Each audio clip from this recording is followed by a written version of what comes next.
Alright guys, and welcome back to Hector's Real Reviews, where we do reviews on all sorts of cool products, hotel, and make MINILIVE programs. But today we're going to go ahead and do a review on my new office chair. I do want to say thank you to the company for sending it out for reviews, so let's go and actually check it out.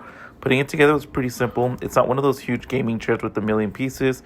It's more like a base, wheels, seat, back, arms, and the gas lift. The listing says setup is around 15 minutes, and honestly it's about right once I put it together. The first thing I'd point out is the chair is more of a comfort office chair, not a giant oversized chair. So if you're working with a smaller desk, bedroom setup, apartment, or home office, that's where this one would make sense. It doesn't take up a ton of space, and it doesn't feel bulky in the room. Alright, here's what the chair actually looks like.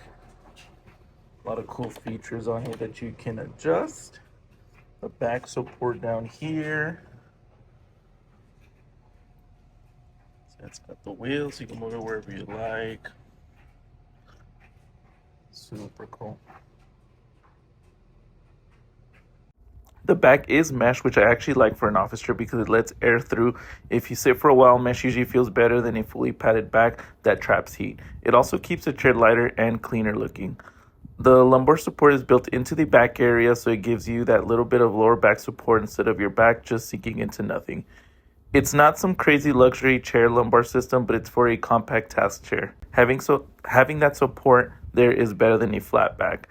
The seat has a thicker foam cushion, and that's one of the main things people should care about. With chairs like this, the seat can make it or break it. Right away, it feels padded enough for normal desk use, whether you're working, editing, studying, or just sitting at your computer. The arms are probably one of the most useful features because they flip up. So if you don't want armrests in your way, or you want to slide the chair under the desk, you can move them up and save space. That's actually helpful if your desk area is tight. The arms also have that adjustment built in with forward and back movement, and they rotate too, so you're not stuck with one fixed position. This makes it easier to get your arms into a more comfortable spot depending on the desk height or how you sit. So if you guys found this video, make sure you guys like and subscribe. But if you guys are looking for a new office chair, definitely consider this one. I'm gonna leave the link down below so y'all can get yours.